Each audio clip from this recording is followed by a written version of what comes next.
Ooh, is that like some spacey UFO type of music? Ooh, you watch some thing up in the sky zipping around. You're like, what the hell is that? Wee and you don't know what the hell it is. You know why? Because you're not there. You're not up next to it.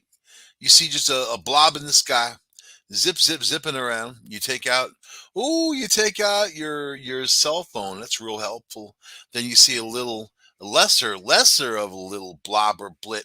Do you know I'm a photographer, right? And I'm very, very, very good at capturing images that are lit against the night sky. And the only reason why I'm really good at it is because I have really good equipment. And if you don't, you're at the behest of whatever the heck is in your hand. The little cheap video recorders, that type of thing. Now people with a cell phone. The only thing is the reaction is kind of cool when they're like, "Whoa, what's that? I don't know, woohoo!" And they all get flipped out. They record these things zipping around, so you have a lot of that. But one thing is for sure is that there's a lot more of it. Either people are look up in the sky more, they have more cameras out there, which I think there's a combination of both going on, and also since the Pentagon's kind of report.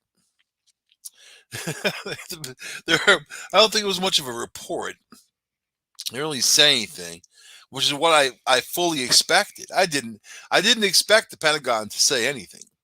Zilch. Nothing. I expected them to say what they said, which was nothing. But okay. Anyway, we're talking about communication here. Communication is fundamental with all creatures, great and small. People talk to their dogs. How you doing today? Woof. And you know what that woof means. People communicate with their cats. Cat looking at you. Meow. And you're like, okay, I'll feed you. You know what it means, right? Basic understanding of communication between species, different species. So the same thing for any kind of what you might consider alien life. Unless you're of the ilk that thinks that these things zipping around is people from the future coming back and time traveling and messing with us. I could say that's one theory, even though it's ilky. That's one theory, you know. There is no mathematical blockade for time travel. You can go forward, you can go backward. Math is where it's at. The math is the fundamental language of the universe. If you don't understand that, then you have no idea. The little made up language, our alphabets, all the other stuff, how people talk, different dialect and whatever. It's wonderful. It really is.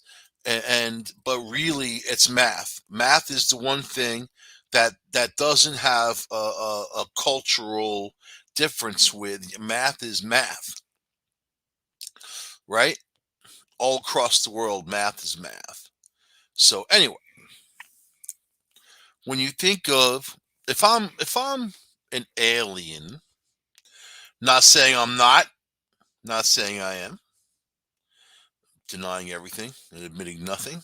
Thank you. If I am one, I'm not going to want to deal with humans on a governmental basis because they certainly can't be trusted when it comes to great power. Because you're talking about any kind of advanced species is going to have better technical capabilities than we have, unless you reach out to a species that's lesser than. Then we're the aliens in charge. Then we're the ones with all the cool stuff, you know.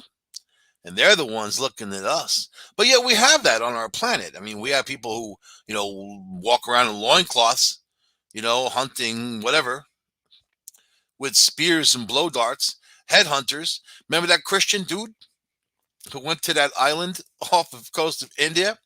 And then they say, you are restricted from going there.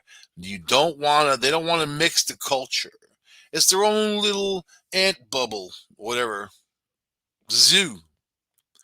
You don't want to mess with their culture. You think that those people wouldn't want to use toilet paper? You think that they wouldn't want to enjoy some of the flower trappings of life if they knew it existed? Kind of keeping them in that loincloth, making them eat stuff they got to kill and just eat with their teeth.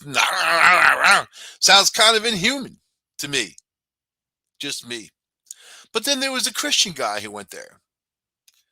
He was going to go there and spread Christianity on people that didn't know anything about anything except that, how to chop your head off. That's kind of what they had going on. Their only skill set was the kill set. No, he's going to save the world by converting whatever, I don't know, whatever they pray to, converting that to Christianity. And they chopped his head off. They chopped his head off. Now the family wants restitution because the guy went there stupidly and arrogantly tried to convert some what's-its into Christians. In my book, that's a Darwin Award, man. You know what I mean? I think that's actually a pretty out something that stand out as a Darwin Award. Anyway, I don't feel bad for people like that because they do what they do. If I'm an alien, that's my entertainment. To watch these little human monkeys try to make their way through life and do all the crazy stuff they do and pray to all the gods that they created and all that stuff. Look how people treat each other. I'm going to look at humans all across the world. Look how people treat each other. We allow others to live in abject poverty, drink mud water, and eat rats, while we sit there with way too much. But am I willing to give it up? No. Because I understand capitalism. I would give it all up for a little more. You know what I mean? Do I give? I give too much. And then people think you're weak and they don't appreciate it, man. I sponsored this kid in Mexico for 30 freaking years. Did he ever send me a birthday card? No. Anyway, I didn't sponsor anybody for 30 years. You know what? I give carefully, and I'm very selective. ASPCA or the SPCA, whatever you want to call them, depending on what area it is. I support them. I support the little animals. I'm happy to help in any possible way. They're amazing. So good. Especially the no-kill shelters, They hook people up with a lot of love. I love that, man. I like the Red Cross. I think that they show up when the disaster happens and they hook people up, they help people out, and they serve and they do a good job. Also, the not just the Red Cross here in the United States, also the International Red Cross, because caring is sharing, helping people out. So if I'm an alien, I like that. I like what you're doing. You're being kind and considerate and compassionate without sacrificing your own personal beliefs, whatever they may be. I don't know. People believe in a lot of weird stuff, which if I'm an alien, it makes me a little leery and weary of people. You ever been around Elvis country in Tennessee? You know what I'm talking about. A little leery and weary. People put a lot of stock in schlock, And I don't. I just kind of deal with realities, man. What's my reality right now? Well, I'm broadcasting to an international audience, telling you all whatever the hell I'm saying, which could be anything at any time, anywhere. Right? But when it comes to communication, and no matter who you're dealing with, there's you want to be able to identify with the person that you're communicating with. So then I got these groups out there that hit me up because of my show, and they say this one guy says he can communicate with aliens. He's out there up in Arizona, man, northern Arizona, that they're around all the time. They come visit. I'm like, they ever stop by for like coffee or something? I'd be down for that. It'd be a very weird meeting. I definitely have to have a camera, a couple or something. And then they are still, see, to Native Americans, they're still the ant people. And to me, it's the stories. I love the old stories. It's not the news. It's not CNN. It's not any of these crap channels, because they don't tell the story, right? The elders in these tribes, you know, kept these stories very close to them and personal. They retold these stories, not changing bits of it, because they wanted the truth to be told of the old ways. I love that. If I'm an alien, I really love that, because those people have more of a connection with something than all of the new people that don't have an understanding of. So good. So apparently, once upon a time, or depending what culture you listen to, I'll repeat the Navajo tale is that, and this goes way back, right? Way back, tens of thousands of years. They don't really have a time of it, you know.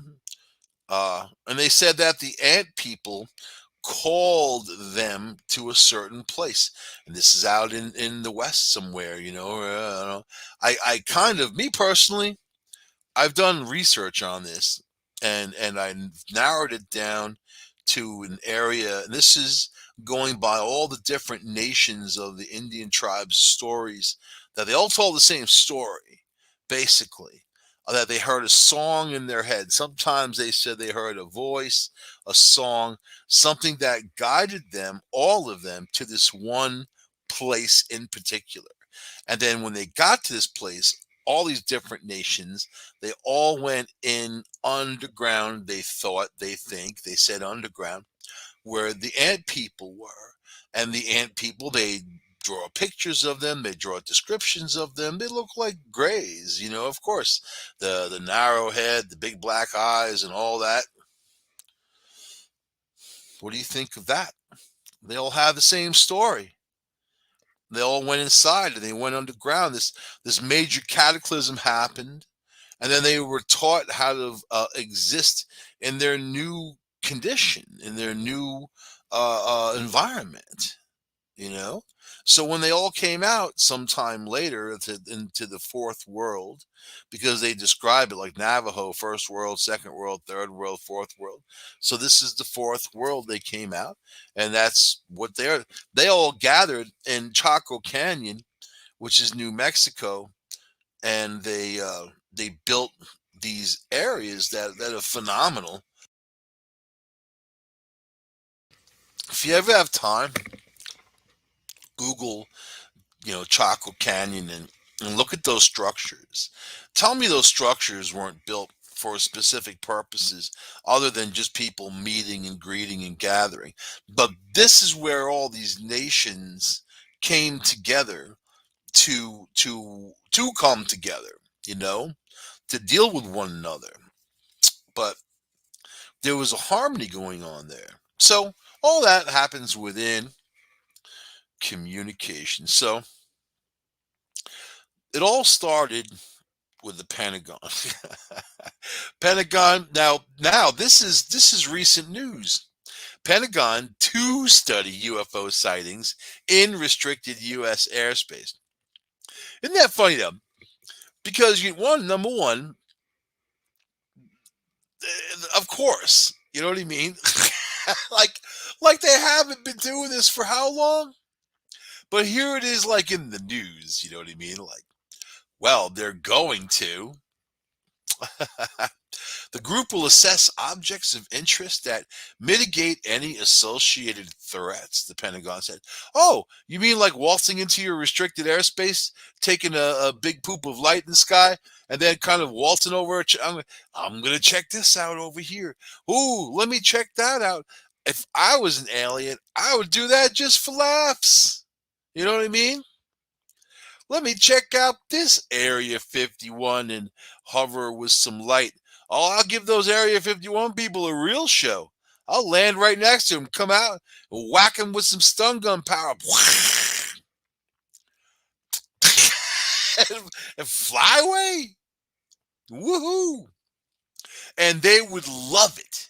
And they would love it.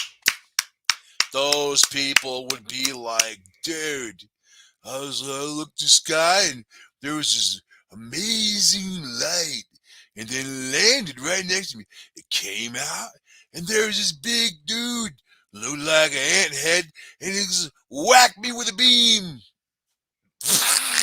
Look me up.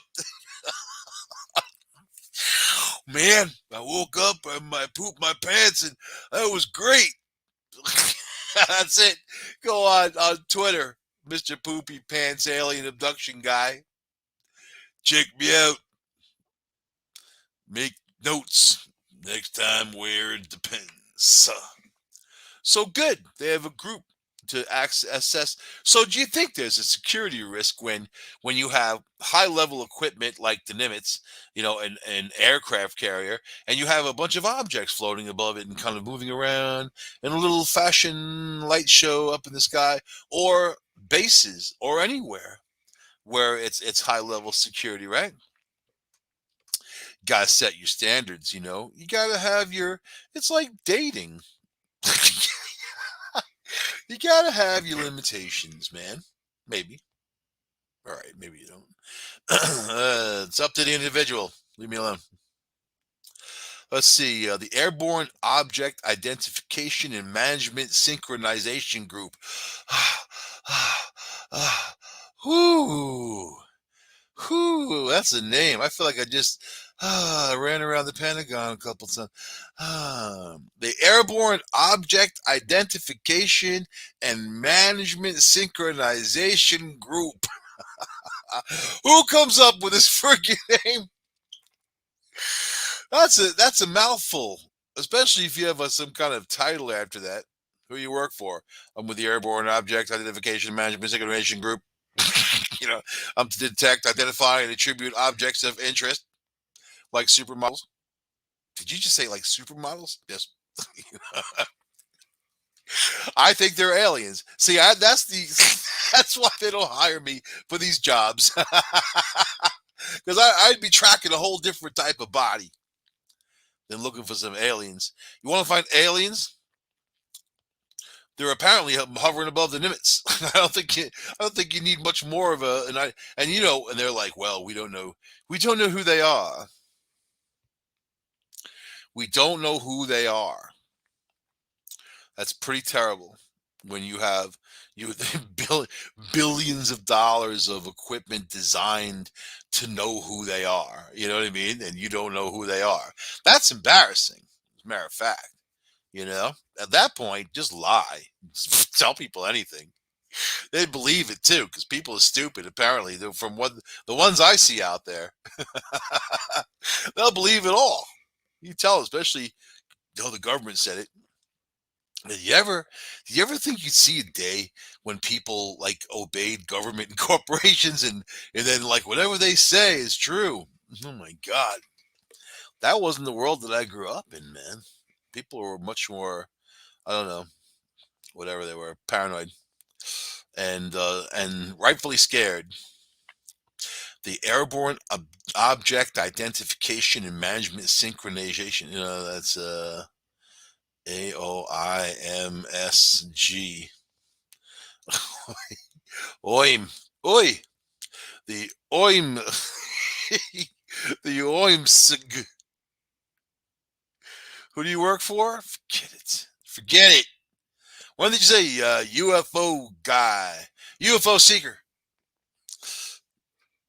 Airborne Object Identification. Ugh. That's why we probably. How much money did it cost to think of that name? How many millions do you think they? How many committees do you think they got together and came up with that? Right. So anyway, their directives include reducing gaps in intelligence.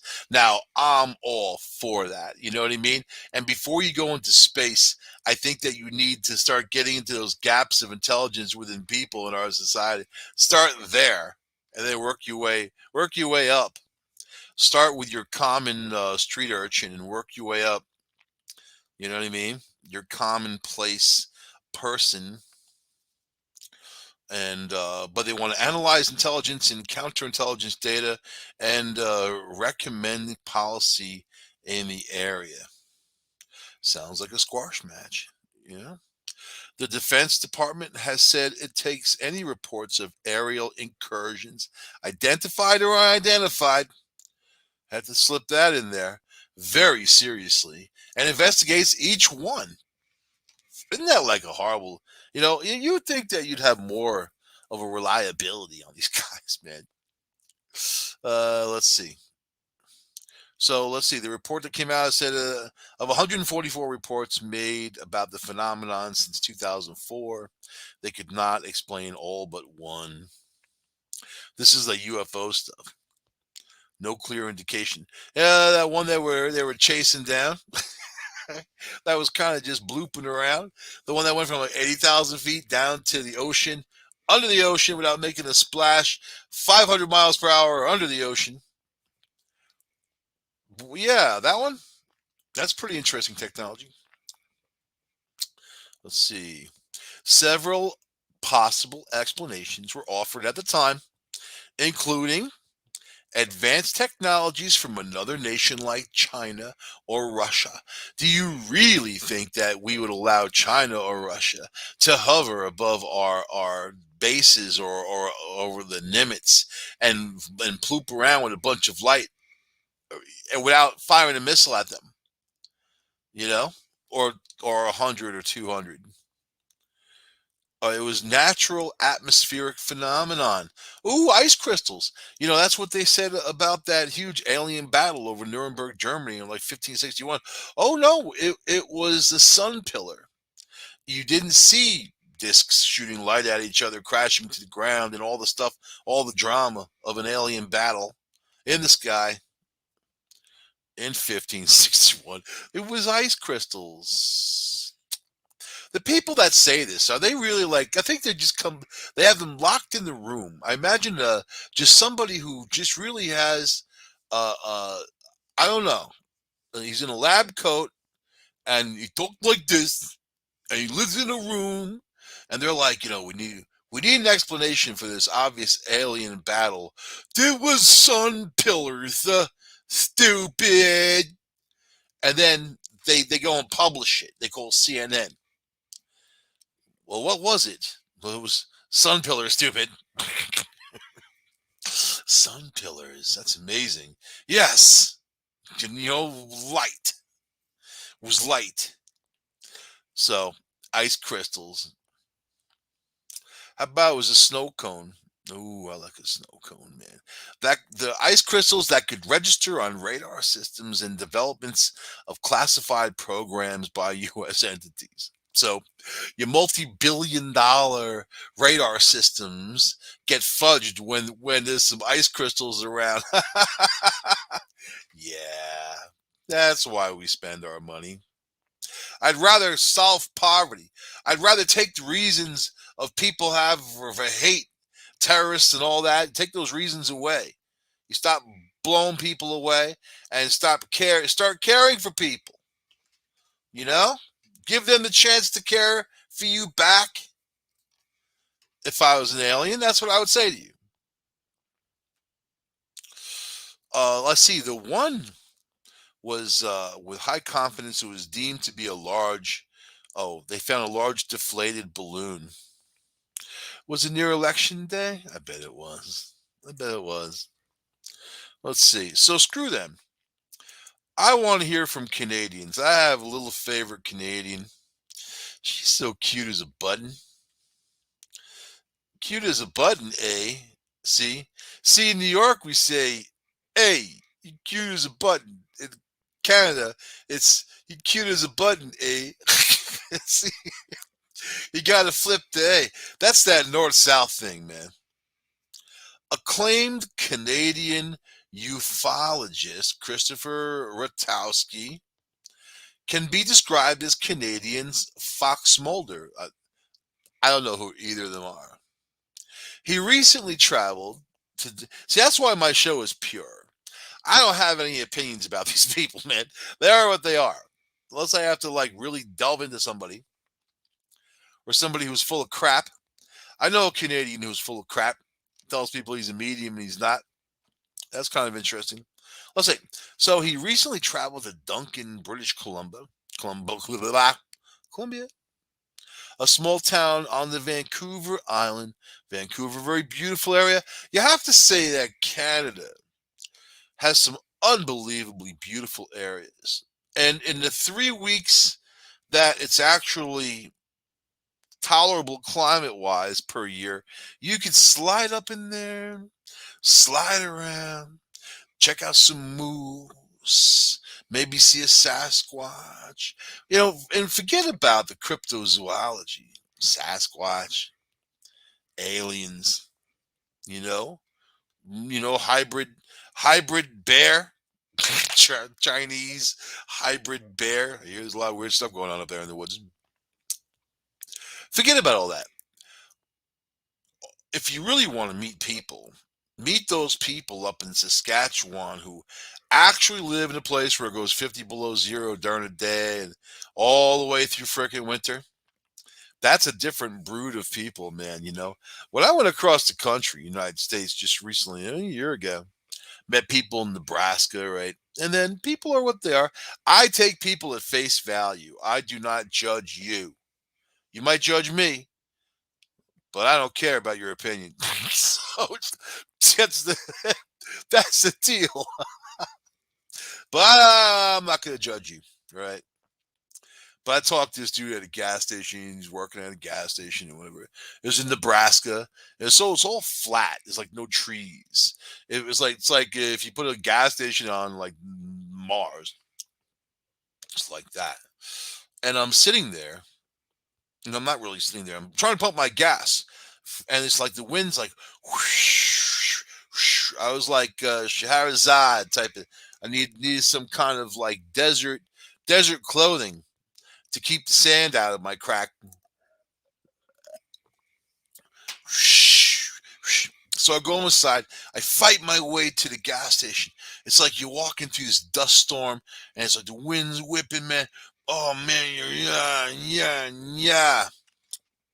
Open the door. I get up to the counter, and here's this guy. What? Who's the same dude in the lab coat? His cousin.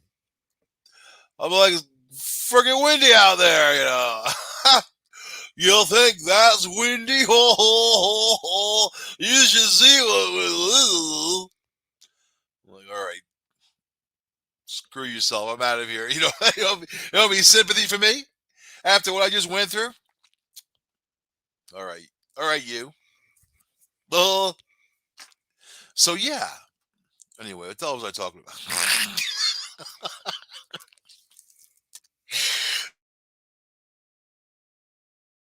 Okay, here we go. So let's see. There was a Canadian television documentary. In Canada, free speech is illegal. It's not legal. You don't have the legal right to free speech. And if you go on the radio and you say stuff, you go on television and say stuff, you can get in big trouble if they don't agree. The powers. That's why all those people are like, I'm butthurt from America. I'm going to go and live in Canada. And you notice two things. One, they never go. Not ever. I don't even think they probably ever even been to Canada. Number two, they never go. Never. You expect them. Whoopi Goldberg, I'm going to go to Canada. And then no, nothing. Canada would welcome Whoopi. You can see Whoopi would be big in Toronto, man, or anywhere. Canada, right? No, of course not. Because it's cold.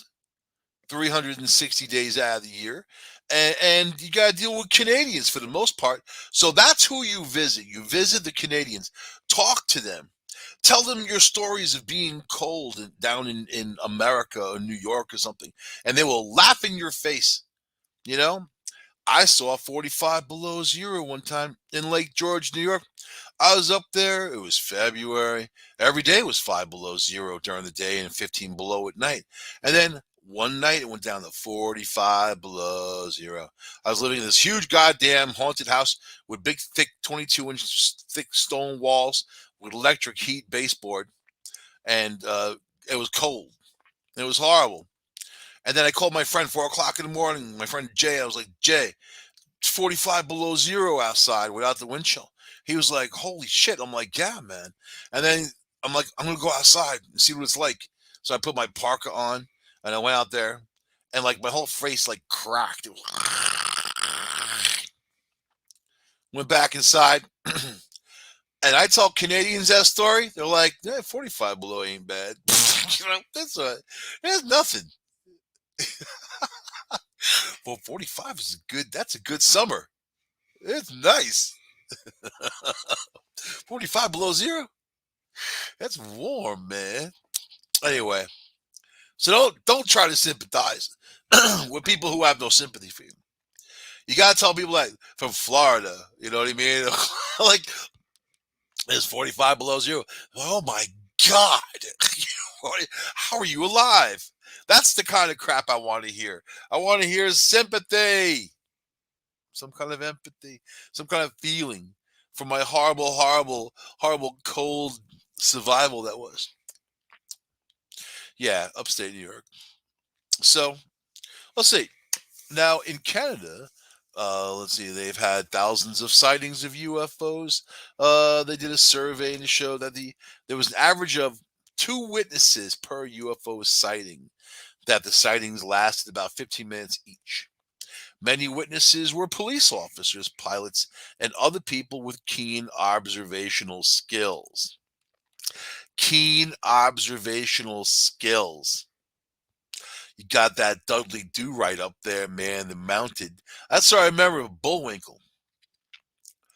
I grew up with Canadian influence from Long Island. I know we blamed Canada for all the bad weather on Long Island. It was like another Alberta Clipper, and people are like, F Alberta. I still think of that when I hear Alberta Clipper. Isn't it funny how you grow up? So most sightings come from Quebec and Ontario. Quebec, 518 sightings. That's a lot of UFOs, man. So what do you think the UFOs are doing up there? You know it ain't Whoopi Goldberg. What do you think the UFOs are doing? Or Michael Moore is another one. Michael Moore, who like basically lives on the edge of Canada. Like he can walk across the street, go across that river or lake, whatever you got, and you're in Canada. But there's only one good thing about Canada. Anyway, so in its final report, the ufologists research broke down cases by the numbers and the level of strangeness at an alien encounter being more than unusual than flashing lights, for example, the reliability of a sighting and its duration. You see, level of strangeness, man. I developed that in Greenwich Village back in the 1980s. I really had that all down pat. There was a level of strangeness that you just have to kind of know what to avoid. So, unless you like that sort of thing. So, this report notes with an increasing number of cell phones, dash cams, traffic cameras, traffic cameras. They clocked the UFO going 500 miles an hour down the road and they sent a ticket. The communication, traffic cameras. And let's see, but yeah, poor video quality. There you go. No, really. So Falcon Lake, Manitoba. You know what it is? And this was a big one. Like in May, 1967, Stephen McCulloch was reported seeing two flying saucers near Falcon Lake. He claimed that one of the aircraft hovered only 45 meters away from him, landed, and he approached, emitted a beam of light that knocked him off the ground as he lifted off. You see, that was me. I just told you that. That was exactly what I said. I remember the guy. He had a stupid hat on. I hate that stuff. Yeah. Whack! You know those hunting hats make you stand out at night. Of course, you get whacked by some beam. Pull out my lightsaber, so to speak. Shag Harbor, Nova Scotia. Now, Nova Scotia is a beautiful area. If you've never been to Nova Scotia, don't go. But if you've been there, you know, if you've never been there, you should go. You know what? It's a fishing type of place. There's lots of cool. The waterfront's beautiful. It's just, it's a cool little niblet of Canada. All right. So let's see. Falcon Lake sightings. People reported that night skies over Shag Harbor were glowing with four lights that flashed off and on before crashing into the harbor. Eyewitnesses claimed they watched as a large orange glowing object sank into the water. The RCMP, that's the Royal Crown Soda Company. No, I'm just kidding. The Royal Crown Mounted Police, right? Or Canada. Royal Crown or Canada. The Mounties, thinking a plane had crashed, organized a rescue effort but were unable to recover the object. Divers searched the sea floor but also came up empty, and since no planes were reported missing, the case was classified as a UFO sighting. To this day, Shag Harbor holds an annual festival dedicated to this strange incident.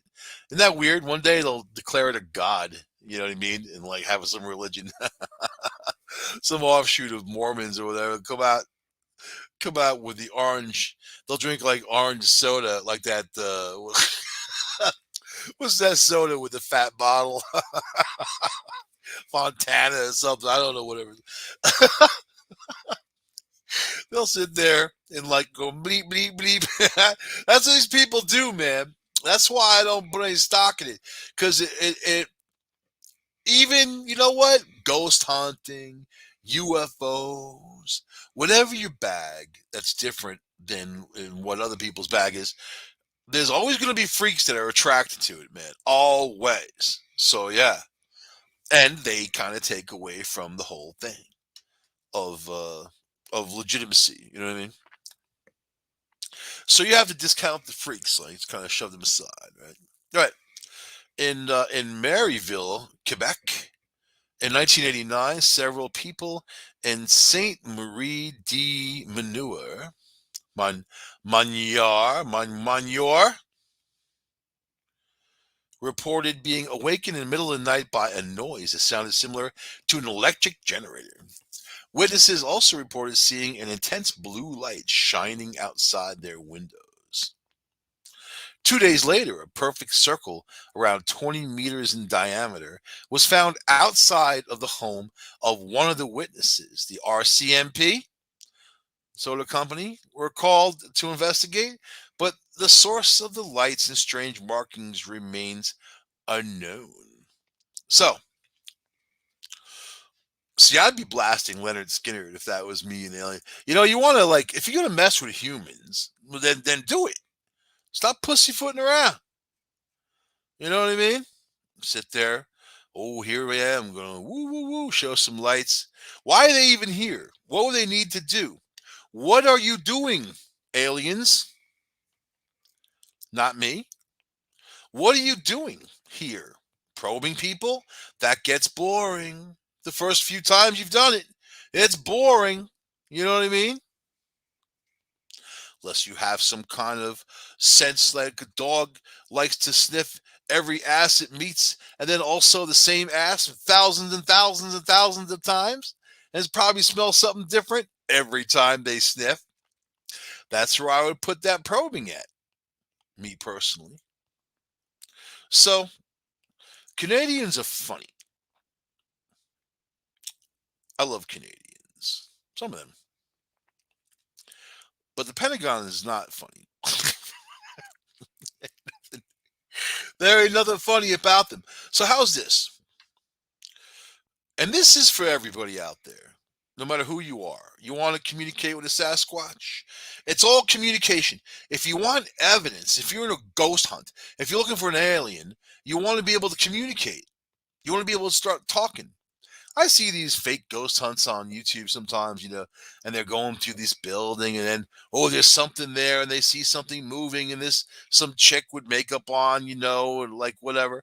And these guys run out of there screaming over there. Ah. That's not why people do it. People do it to communicate. They want to know more. They want to see more. They want to be part of it. You know that? They want to understand more about what they are. Isn't that really what it is? To all you people out there who are investigators, paranormal investigators, no matter what kind of investigator you want to know more. And we all have our ideas of things, and we want to see if we're right about stuff. Of course, we know we are because it's already inside of us. The knowledge, and it's an old saying, right? Is already inside. We are connected to all of those other things. We are connected to this universe, and you just have to understand how to tap that communication, how to tap that knowledge, you know? So, how would you contact aliens? And when I say aliens, it's a very general term. 'Cause if you talk about alien people, they got all their terminology, grays, reptilians. Joe Montalvo tells me all about reptilian women and how amazingly beautiful they are. That's the people from the South. They love like all that alligator type of. I'm a northerner, man. We don't like the whole snaky snake thing. Snake boots, not even that. You know what? Oh, really? If you start talking about in terms of beings, look at all the different species of animals on this planet alone, right? And if you look at that and then look out to the universe, you can imagine the same thing. That not everybody's going to be human-like, right? Not everybody's going to be so cool and understanding like humans are, so nonviolent and peaceful and happy unto ourselves and always happy to help each other out and have humanity evolve. People, right? So, so you often wonder like when President Barack Obama, was on the Ellen show, and that little kid, I think the kid's name was Jordan, stood up and said, "Mr. President, are we? How do you even phrase it? Are there aliens?" Basically, said that, or want to know if we were in communication with aliens. And Obama, instead of saying no, instead of saying that, he came out with a lawyer answer to like this little kid on the Ellen show, because everybody's watching. Here's a kid asking about aliens, and you're the president. And if no one told you about aliens and you're the president, you feel like the ass in the room. You feel like the one in the room who doesn't know. If people told you about stuff, you have to give an answer that's as far away from the possible truth without stomping on the truth and giving you the level of John F. Kennedy, plausible deniability. He coined that term, plausible deniability. I didn't know. No one told me. I wasn't there. I was somewhere else. I was with her. Nobody told her either. I have no idea what happened. I don't know who you are. That's my plausible. Who are you? Where am I?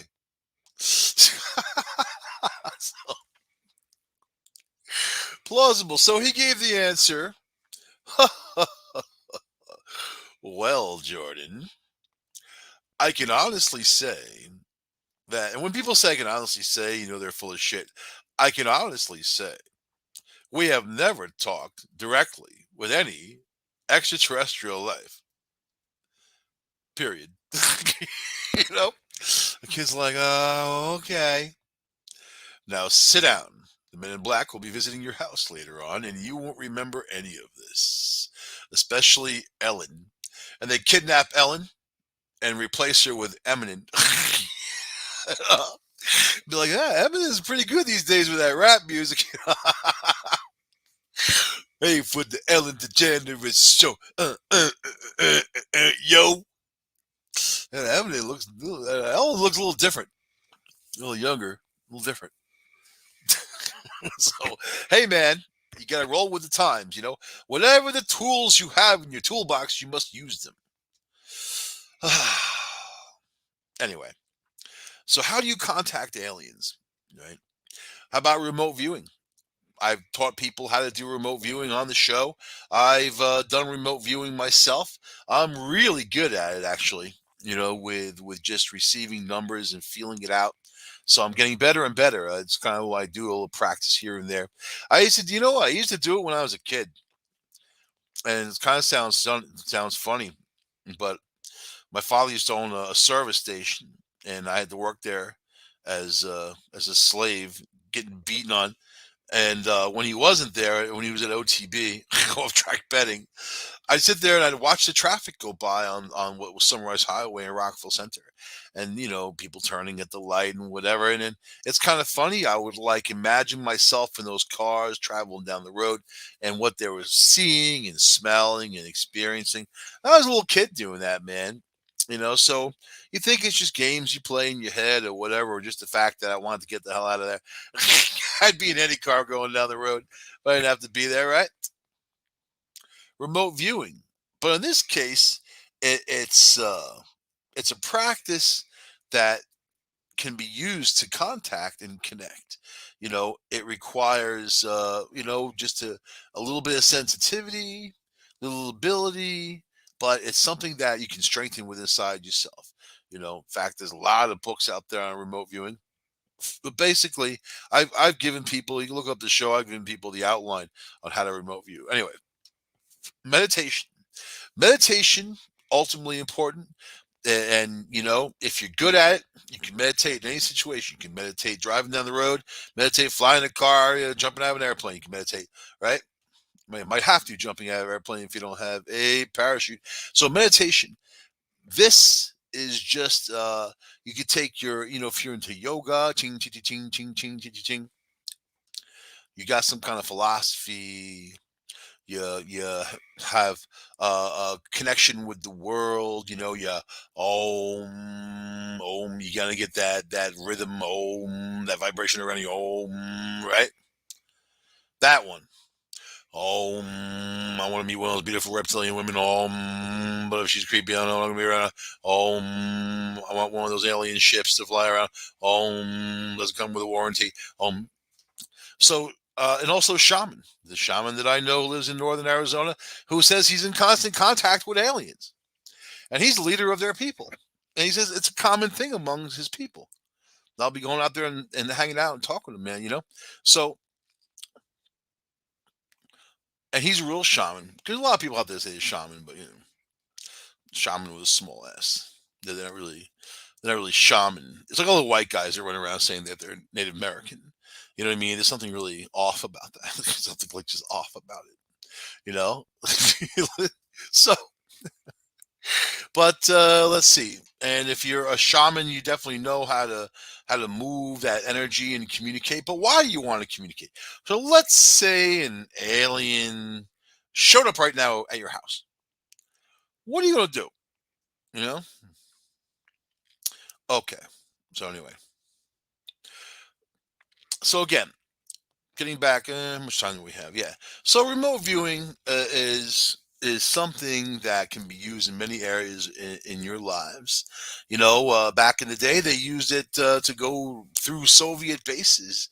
We had CIA and all that did remote viewing. You know, and remote viewing of the planet Mars, remote viewing of the moon, and there's a hell of a lot there under remote viewing. So the CIA had Project Stargate, and that was a big part of it, right? They found missing persons. They observed, like, characteristics of other planets that were later confirmed by NASA probes. So this has been going on for a lot of years, right? But so there is, Ingo Swann was part of that program, right? And wrote a book called Penetration, the question of extraterrestrial and human telepathy. So, my thing is, in quantum mechanics, you have this information that flows back and forth instantaneously. You know, uh, why wouldn't you be able to communicate with any kind of other species like that? If and then there's a guy out there in northern Nevada who says he also can like think about them, and then they'll be in the sky above. They're around, in these middle of nowhere places, yeah, that up in the sky in the middle of the night you're not even likely to see much, But in the same sense, he says he's in communication with.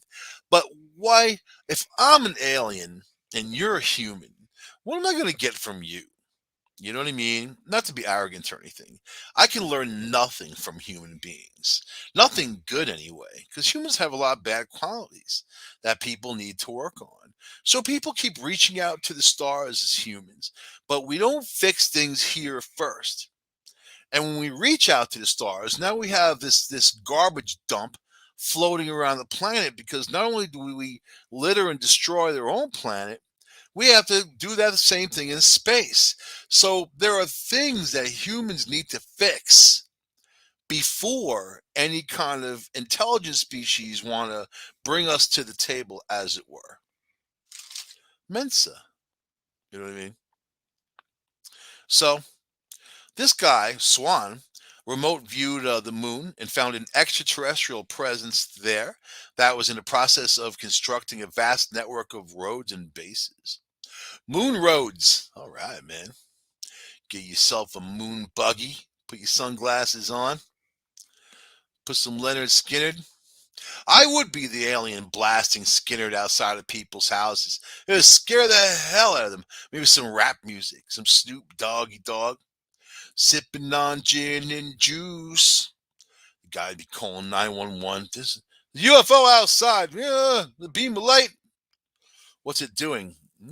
Playing gin and juice. I think Snoop Dogg's in. If there was a human that was going to come out of a UFO, Snoop Dogg would be the one that I actually thought would. In fact, when they were looking to name an emissary, like from the planet Earth to aliens, he was like my number one choice. I just think the guy's pretty even minded. If he could hang out with Martha Stewart, he could hang out with aliens. Same difference. Martha. Martha. That is a very weird thing they got going on there, man.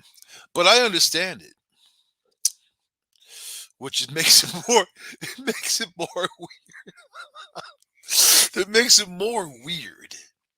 All right. Anyway, other members of the Stargate project remotely viewed civilizations on Mars and elsewhere. Yeah, I read it on the air one time, man. The CIA report that's published out there publicly. That I read the whole Mars thing, and I linked together with the whole Noah's Ark, man, and Methuselah. I'll tell you, the information is there if you want to look, hidden in plain sight. So, remote viewing can transcend not only space, also, but time. All right. So anyway, let's get past that, man. Look at that. All right, making contact through meditation.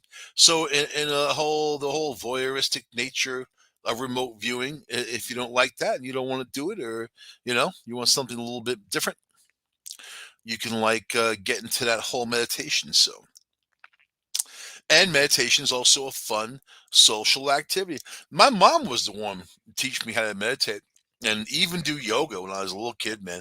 I remember we used to do all that, and she would describe how to meditate, when you inhale, exhale, and she would say, imagine all these beautiful colors coming out of you and swirling through the air, and inhale again, and she was deep like that, you know what I mean? So again, though, with meditation, same thing for remote viewing. The key is to achieving is that patience, repetition, consistency. If you're good at it, you can just link up, right? But what are you going to do with it? What do you got? Questions for Alien? I want to answer your question. if I'm an alien, and also with this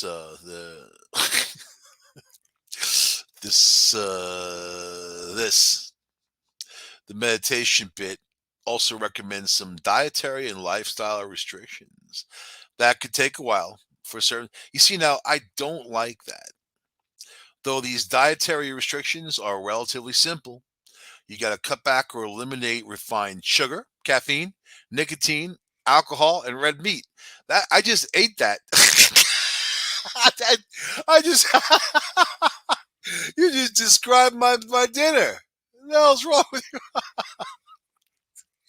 Especially within 24 hours of initiating the ceremony. Oh my God. These people are sick. Sick, sick, sick. Trying to say that, man. I just had half of that just now. Oh, man. Anyway,